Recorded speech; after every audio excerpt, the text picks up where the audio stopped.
مرحبا بكم dans votre chaîne Physique et sa didactique. En principe, rien ne va de soi, rien n'est donné, mais tout est construit. Dans cet exercice, on travaille sur la réponse linéaire d'un résisteur. Ainsi, la figure 1 représente la caractéristique de deux conducteurs ohmiques. D'une façon générale, je te rappelle que la caractéristique d'un élément électrique, c'est tout simplement la courbe représentative des variations de la tension entre les bandes de cet élément en fonction de l'intensité de courant qui le traverse. Premièrement, déterminer la résistance de chaque conducteur ohmique. Bien sûr, pour bien réagir, il faut travailler avec la loi d'Ohm, sachant que U égale R fois I. Deuxièmement, on montre les deux conducteurs ohmiques en dérivation avec un générateur de tension UPN égal à 10 volts. Bien sûr, le mot-clé en dérivation, c'est-à-dire les deux conducteurs ohmiques sont montés en parallèle avec la pile. La question 2.1, préciser graphiquement l'intensité qui traverse chaque conducteur ohmique. Bien sûr, ici, le mot-clé c'est tu précises graphiquement. Question 2.2, déduire l'intensité du courant principal qui traverse le générateur. Dans ce cas, je signale que j'ai un montage en dérivation, donc pour avoir le courant principal, bien sûr, il faut travailler avec la loi de nœud. Question 3, que devient cette intensité lorsqu'on monte les deux résistors avec le même générateur en série? Bien sûr, pour bien réagir à cette question, il faut mobiliser pas mal de savoirs et même des savoir-faire. Question 1. Je précise la résistance de chaque conducteur ohmique. Bien sûr, pour ce fait, je te rappelle que, d'après la loi d'Ohm, la tension entre les bandes de chaque résistor égale le produit de la résistance et même l'intensité du courant. De cette façon, je tire le R. R égale le rapport entre la tension et l'intensité de courant électrique. Maintenant, pour le cas par exemple de R1, pourquoi pas, on va choisir même un seul point. Ce choix sera largement suffisant. Par exemple, je vais prendre ce point. Pour ce point, la tension c'est 10 volts, alors que l'intensité, c'est par projection, je trouve tout simplement 100, 200, 300. Donc je répète, les coordonnées de ce point, tout simplement 300 mA et 10 volts. Donc la tension correspondante c'est 10 volts, l'intensité c'est 300 mA, ce qui donne exactement 33 ohms.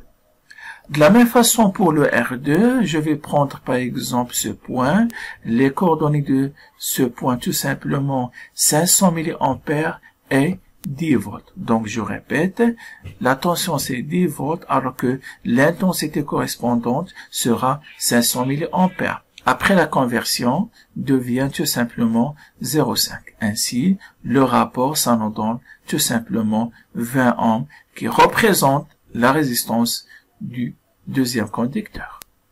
Je passe maintenant à la question 2. On monte les deux conducteurs ohmiques en dérivation avec un générateur de tension UPN égale à 10 volts. Donc, ça signifie que les trois éléments sont montés en parallèle. Et de plus, on aura la même tension entre les bandes de chaque élément. C'est-à-dire, le UCD égale même le UAB égale le UPN égale 10 volts. Question 2.1. Déterminer graphiquement l'intensité qui traverse chaque conducteur ohmique. Alors, avant de travailler graphiquement, il faut noter que pour le R1, par exemple, la tension entre ces bandes, bien sûr, égale 10 volts. 10 volts, bien sûr, par projection sur la courbe de R1, je trouve le I correspondant. Ainsi, graphiquement, il est clair que le I1 égale tout simplement 300 mA. De la même façon pour le R2, sa tension bien sûr égale même la tension UAB égale la tension UPN égale tout simplement 10 volts. Ainsi, je vais prendre cette valeur de 10 volts et je fais sa projection même sur la courbe de R2. De cette façon, je trouve que le I correspondant sera tout simplement 500 mA. Passons maintenant à la question de 2, déduire l'intensité du courant principal qui traverse le générateur. Alors, bien sûr, j'ai I1 égale 300 mA, j'ai le I2 égale à 500 mA, sachant que le point A représente un nœud. De cette façon, le courant principal, bien l'intensité du courant principal I égale tout simplement, d'après la loi de nœud, I1 plus I2.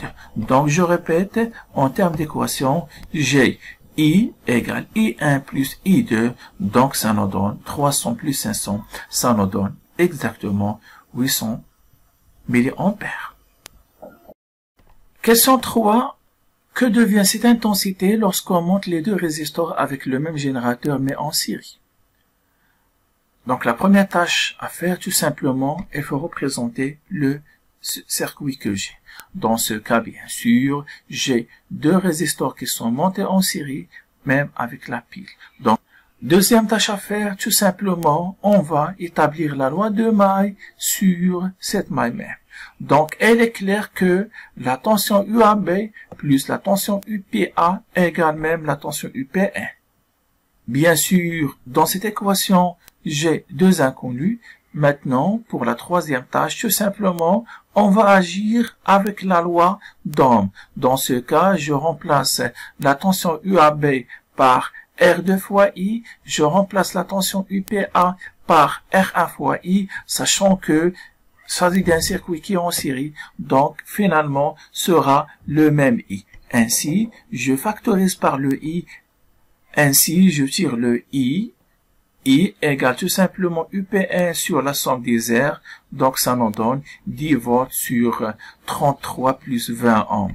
Ainsi, l'intensité qui traverse ce circuit électrique sera exactement 0,181 ampères, ou bien en milliampères sera 181 milliampères. En bref, dans cet exercice, on a travaillé avec la même pile, les mêmes deux résistors, mais on a trouvé que lorsque les deux résistors sont montés en dérivation, l'intensité du courant électrique principal sera 800 mA, alors que lorsque les deux résistors sont montés en série, l'intensité du courant principal devient moins importante.